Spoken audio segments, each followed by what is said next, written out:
Well, see, when we speak of a way out, one of the main things that I got to speak on and that we talked about offline too is programs for entrepreneurs and for first-time home buyers that are African American. How imperative is that for the community to be able to really thrive the way that we need it to thrive for that to occur? And why should this be justified for us to receive? That's an easy question, a great question, but that's pretty easy. It's our history, it's our lineage. Come on. This is supposed to be a city where so-called black people can thrive. We look at the city of South Fulton. It's beautiful. Yeah. You know, we remember when we were growing up, man, that didn't look like that. It was All two-lane woods. road with woods and deer. Yeah. You know what I mean? And now we got like 55,000 unused acres down there. It's our own city now. Come on. You know what I mean? And what we're seeing is like the generations. Like I'm doing a summit with it's called One Goal Student Summit on March 9th. Shout out to Miss Dupree for What up, though, Miss Dupree? that was our teacher at Mays that That's reached right. out. You know, it's like 400 kids that are trying to figure out what they're gonna do after college. And what's happening is a lot of the students with GPAs 3.5 and above, or if you barely like 1.5 trying to get out. Yeah. All the attention goes to the super overachievers, or we just got to get you out of here. Yeah. The middle of the range, it's kind of like they're forgotten. Okay, Exactly. you're going to graduate, but are we really giving y'all the attention that you really need? Yeah.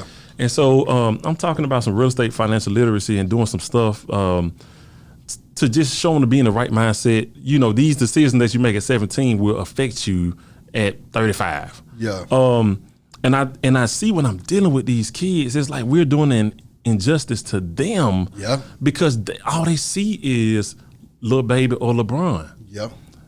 First of all, Lil Baby hard. He's once in a generation. Exactly. Like everybody ain't Lil Baby. Let's be for Exactly. real. Come on. You see what I'm saying? LeBron, he's 6'8", and he's 250. Come on. Okay, so Come on. both of them are not normal. Come on. And also, you see what I'm saying? So it's like people like us have to be in the community and see it. But what we need are the programs, because other communities get Have these them. subsidies through land, through like literal programs. Yeah. Okay? And they can start their businesses. And a lot of times we got to do unique methods and say, hey, everybody, let's start an investment group and let's all pool our money together. Yeah. But that's not how business works. Yeah. We leverage this debt, bro. We don't spend our cash. Break it down. You see what I'm saying? So, so the whole point is the word leverage. I know a lot of people say cash is king, but listen, I'm not gonna go down the rabbit hole of where the dollar's going. Okay, we see the crypto, we see this digital stuff going. We know what's going on. Okay, Yeah. the one beautiful thing about the younger generation, they already in Forex, the foreign exchange, and in crypto, stocks, trading, and all that. But I think the issue is we don't have the access to the grants and the loans and stuff. Even if it's with black banks, we don't have it defined that we have this money here for you. Exactly. Period. For business. We're not talking about just handing down people. All right. And let me separate this from the reparations talk, because the issue that we're seeing as a community with the reparations, which we deserve, is that, and that's why I say so-called black, that's attached to a nationality. If we look at the history, like that word, that term black, African Americans, does that really apply to a nation? How can they give it to us if we not an entity? Yeah. You see what I'm saying? I'm with you. So the whole point is we divided, man. Or Christians say, oh, I don't deal with the Muslim, oh, the white Jesus. Oh, you know, LGBT. Like, we so siloed. Yeah. And it's like, how can we even come on one accord and just agree upon anything? So that's why I say I think it's gonna have to start with the businesses getting the capital, and we're gonna have to literally build it all and be trailblazers and shake these politicians down, man. You have a duty to do what you're supposed to do, especially when you come from these places. Yeah. And I really feel like I can tell you that when I was in a corporate setting making over $100,000, it didn't feel like when I deal with these kids. Yeah. And I really like sow seeds into these kids. Yeah. I'm gonna make money. I'm gonna figure out a way to make money. Come on. But it's just that purpose, bro. And I think that's the issue that we've lost sight here, man. It's the have and the have-nots, and we don't have that capital. We don't have the capital. I shouldn't have to, put down $250,000 just to, make some, shape. Well, see, this is my thing. We saw it during, Trump with the EIDL and the PPP. So we know that there's money out there for businesses to be able to, scale. Yep. The beautiful thing was that everybody was allowed to be able to, if you had your business in order. That's why we talked about it last time. We talked about it. We told folks, if you got your business in order, then you can get you some money that can help you scale. Now the question is, we know that those programs are available. Now we need the Cadillac plan, or the Platinum plan, forgive me, that Ice Cube came with Trump. We need that right now. So it's like, if we going to get Stacey Abrams in here, then she needs to understand this Platinum plan that's going to affect these black communities and get people paid. Well, first of all, we need to, as a community, apologize to Ice Cube. Yeah. We need to apologize to Angela Stan. Yeah. We need to apologize to these people who out there, Megan McLover. Exactly. We need to apologize to these people that we were ready to counsel. We counseled the folks that were fighting on our behalf. Why do we do this? And I was sitting here like, bruh, these folks are fighting on our behalf. And then we don't have the common decency enough to say, hey, we sorry. Come on. And I think that's the issue. So it's like people are putting their lives on the line. I'm with you. You see what I'm saying? Yeah. And it's just it's ridiculous. And I think that's what I pray. When I pray to the Most High, I'm like, you want me to go in this realm when it feels like the people, my predecessors, like just take like figurative bullets and some literal. Well, let me get in here, Digital. I gotta say this because what you said makes so much sense. When Ice Cube sticks his neck out on the line and comes with a Platinum plan, he's already thinking, all right, man, there's a lot of money out here. I'm about to bring this money back to the community. I'm rich as fuck, so I don't need the money, okay? But this is a time for me to be able to go and get this money and bring it back to my community.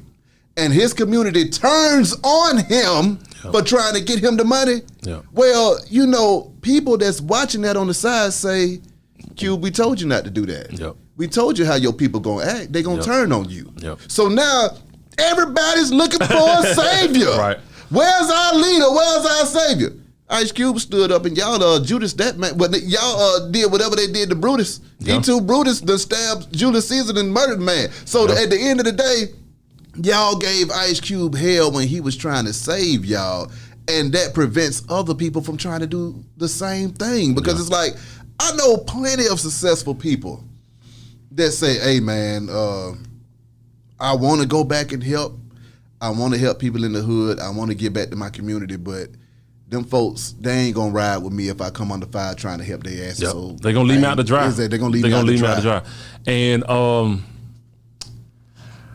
it hurts to think about, bro, because it's really not about red or blue. It's really about fighting for what's rightfully ours. Like, our vote shouldn't just go just because. No, we need some actual, like, if you want our vote, we need something on paper to say, bruh. Well, see, the thing is, too, there's nothing wrong with asking for that, too. Right. See, we've been beat into submission so bad to where we're scared to ask. Because you're thinking, I went to my job, I asked for a raise, and they told me to go shut the fuck up and sit my ass down, or I could get fired. Yep. So you're scared to ask for what you deserve. Stop it. Ask for it and demand it. And leave if they don't got doggone reciprocated. And the thing about it is, let's take it a step further. You were at Clark under Trump's regime and that stuff he said he was going to do for the HBCUs. I got a raise while I was teaching at Clark up under Trump, okay? I got a raise because Trump sent plenty of money down there to Clark. And what kind of pipeline were they doing? What kind of buildings are they building? They literally were building tech buildings down there and incentivizing companies for having pipelines directly from HBCUs directly to the company, giving them tax breaks if they do it. But continue. No, don't let me cut you off because I got something to say. You say what you say. And that's the issue. It's like we can't even be honest enough. Man, okay. All right. So I'm a dude from the city of Atlanta, right? Right. When I first started in corporate, I was a field engineer. What does a field engineer mean? That means... Sounds like something else. Well, damn. Well, hold on. Let me be technical. I used to work in substations. So, electrical substations, right? Mm-hmm. So typically, if I'm covering Macon, if I got to go to LaGrange, I got to go to Marietta, I got to, change out these relays, do all this preventive maintenance stuff. Okay. Yeah. Who's working beside me? It's typically Caucasian men that are like country, like, eat possum and, shoot deer and, and what I learned, bro, is first of all, I'm the type of dude that I'm going to meet you with the love, or I'm going to meet you wherever we at. With the drama. So drama means hands, pistols, everything. I do it all legally, okay? So they knew. So it was a level of respect. Like, okay, we can't really treat him like that because he'll shoot us before we shoot him. I'm just saying that just to let you know that this ain't no forgive and forget. We shall overcome. I ain't. So don't even think that I don't believe in that. Okay, I'm with you. But the whole point is, I had to learn how to interface with people that I wouldn't hang with. Facts. And that, bro, they wasn't used to being around no young black dude from Atlanta. And I'm in my late 20s. They like, how you a lead engineer telling, wiremen what to do and running this. And Georgia Power calling you and you doing shutdowns and leading all this stuff. My God. But it had to be a level of respect. Yeah. By the end of the day, like, dang, bro, like, we actually got more in common. In common, come on, than differences. You see what I'm saying? Mm-hmm. So we got to get over dealing with folks that we don't like. Who cares? Facts. Who cares? In corporate, we deal with bosses and stuff we don't like all the time. We got to get over that emotional stuff. So I can be honest and upfront about how my emotions worked against me. We got to be honest collectively. Yeah. You see what I'm saying? I was born blue like everybody else. Yeah. But now it's time to shake these folks down for what's rightfully ours, bro. Exactly. Let's make what we did to Cube. Yeah. And everybody else we named and the people we didn't even name. We got to make that stuff right. Exactly. Because we got big elections coming up and we got to make sure we in position to really, for us so-called black people, that as they call us, or African Americans as we are termed, that's not a nationality, but a race. And I got my issues with that, but we're not going down that. But being honest, it's like we got to start somewhere. Yeah. And we got to have that unity when we do that. So this is not talking at people. This is talking among, like, we are just representatives of the community and we're talking with everybody. I had to unlearn a lot of the stuff I was programmed to. And it don't feel good. Well, see, in the same breath, then you got to also understand that you ain't talking at nobody, but then you still got another segment within our community that don't consider themselves as the same as the rest of the community. And those are your elites, okay? Ooh. And those are the people that feel like they done been so successful in their life that they ain't got to look back at nobody. You see what I'm saying? They don't owe nobody nothing. And, keep my children away from y'all folks because y'all niggas is full of shit. Yeah. You see what I'm saying? Instead of saying, hey, man, first of all, we grew up in these hoods. Yep. We know what kind of people in the hood. Come on, man. And they ain't bad people. Come on. They real people. Yep. They educate. They some of the smartest people and brightest people. And then folks want to get mad when you come from the hood and you amount to something because they like, how did he figure that stuff out? Right. And I gave my child everything, but then he didn't have nothing, and he got everything. What's going on here? You were an elitist. Exactly. And what happens is... And they too ashamed to ask you how the hell you did it. But continue. Well, they ain't. They ain't ashamed. Them motherfuckers gonna come and ask you, and they gonna try to take your shit. Right. I take that back. Yeah, you right, nigga. Come on. Look, you did it by yourself without my help, but it's still, how did you do it for real? Because you gotta be exceptional to not have a handout and to figure this shit out at all. No, I'm still smarter than you. So you just tell me what the hell you told me, and then I'm gonna just do what you did times 10. That's what they really think. But that's why. I can't stand. But that's why I don't answer the phone. No, I don't play that. I ain't, like me. If anybody know, like, bro, I don't play the game pimp. I don't play all that pick my brain and all that. Like, bro, I give enough free game. I literally live this for somebody to come and think they're gonna pimp me. But the issue with the what Troy said, I'm gonna pimp myself. I mean, but but no, with these elitist folks, I think a deeper issue is those are the first ones to sell us out to. We don't, and we got to start calling these folks ass to the carpet too. Yeah. The folks, and we know the generation before us who's documenting, who ain't, that done literally sold us out. Anytime something happens, go out there and cool them down so it don't get too real. Exactly. We not even allowing that to happen in this next generation. No, it's over. It's over, and that's the issue. Not only do they sell us out, but they'll hoard the money and the resources. Oh my God! So a lot of the resources that we're talking about go to these elitist factions, these small groups, and they don't trickle down. You see what I'm saying?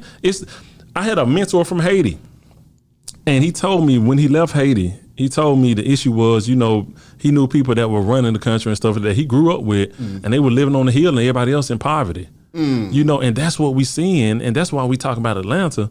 If we not careful, it's gonna be the have and the have-nots. We already see. My grandma still lives in the West End. She's 85 years old. Come on. Still. You see what I'm saying? And I know what it looks like in front of her, behind her, across the street. I see it. Yeah. You see what I'm saying? So it's like, man, I can see it, man. And a part of being a visionary is it makes you crazy because it's like you can see it as clear as day. Yeah. But it feels like a lot of times it's going on deaf ears. We talked about the EIDL the last time I was here. Yeah. I pleaded with folks. These rates are high. It's low. Trust me. Y'all know, the first time home buyers not gonna be able to afford it. What are we seeing? Yeah. Investors bought almost 40%, bruh. 40. Anybody that was looking for houses last year. Yeah. Anybody that bought it the year before, bought it at the beginning of last year, know the appreciation. Yeah. Like, bro, I'm not talking feelings. I'm talking facts. And that's the issue. It's like we got to get out our feelings, bro. Yeah. We got to get out our feelings collectively. Stop letting these folks slide that are elitists and that don't mean well for all of us, okay? Exactly. I ain't have enough money. Come on. Well, I can take my family and say, the hell with everybody. Exactly. I'm going to Ghana or I'm going to Costa Rica. Come on. And I ain't got to look back. I ain't got to do this. Exactly.